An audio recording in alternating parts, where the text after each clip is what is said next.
Hi there and welcome back to my channel. Today I'm going to share a recipe for gluten-free shortbread biscuits. It's a really nice, simple recipe. I'm just going to do the basic recipe today, but it's one of those recipes that you can add things to. So if you want to add like chocolate chips to the dough mixture, cherries, crystallized ginger, anything like that would work really well with this. But for today, I'm just going to share with you just the very basic recipe and just show you how nice and easy it is. So let me drop the camera down slightly just to you can see better. I'm on a different area today and I think it might work better for what I can show you. So firstly into the bowl I'm going to add butter. I've cubed the butter up and left it out at room temperature just to soften it, ready to share the recipe with you.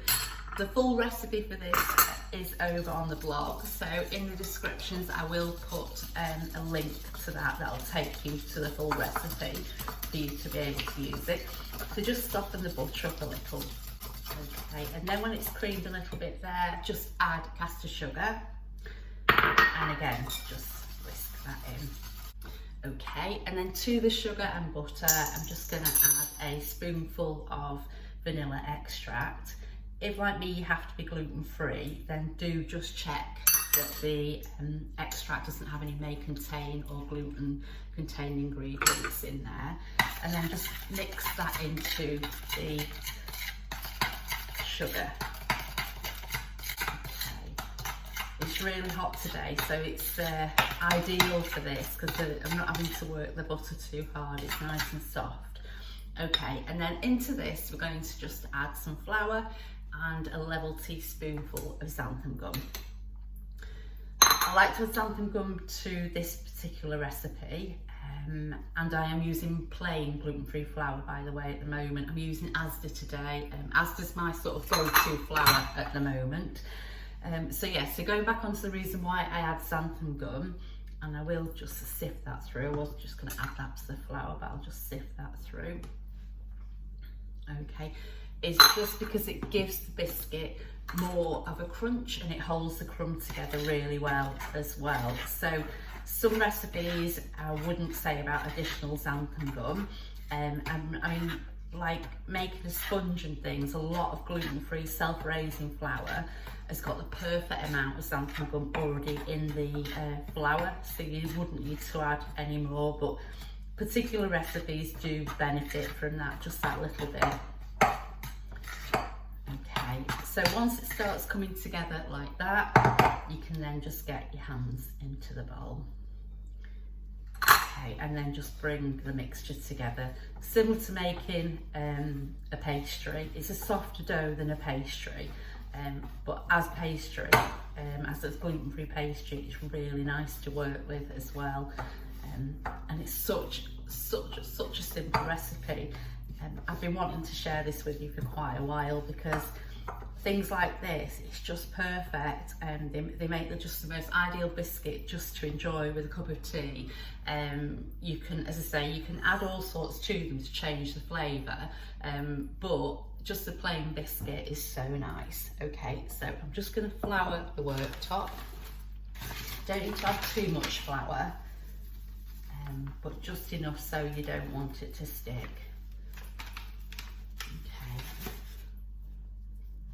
So just onto a clean worktop. As like myself, I share the kitchen with Neil, so Neil does have gluten containing food, so I have to make sure that anything like this that I'm putting directly on there is nice and clean, and I give it an extra do before I start. Even though we wipe down all the time, I still give it an extra do to be on the safe side. Okay, so just roll this out. I hope you find this a better angle for watching the recipes.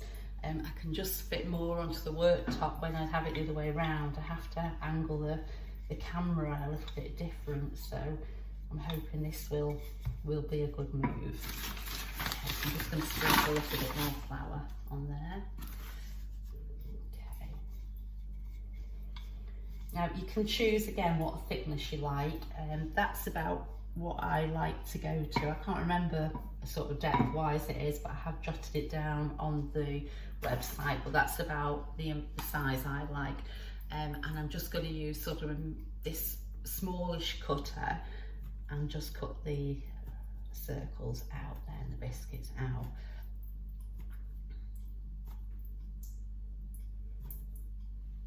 And just lift them with a palette knife onto a tray. I've just got the tray, I've just put a piece of greaseproof on there. You don't need to grease the tray, and the greaseproof is absolutely perfect. It does the job for you. And then just space the biscuits out so they've got that little bit of room. I have cooked the biscuits without chilling them first, but earlier on I did have a little go at making these just as an additional run, and I found that chilling them does definitely help. So I would recommend that you chill them just before you, for about say 20 minutes before you put them in the oven. Okay, and just keep rolling out until you've used all the mixture up then.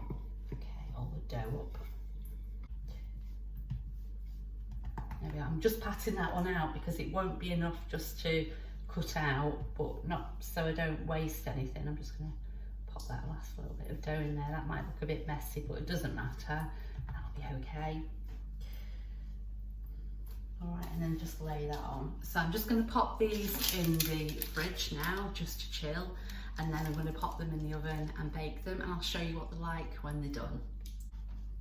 Okay, so I just took the biscuits out of the oven about 10 minutes or so ago.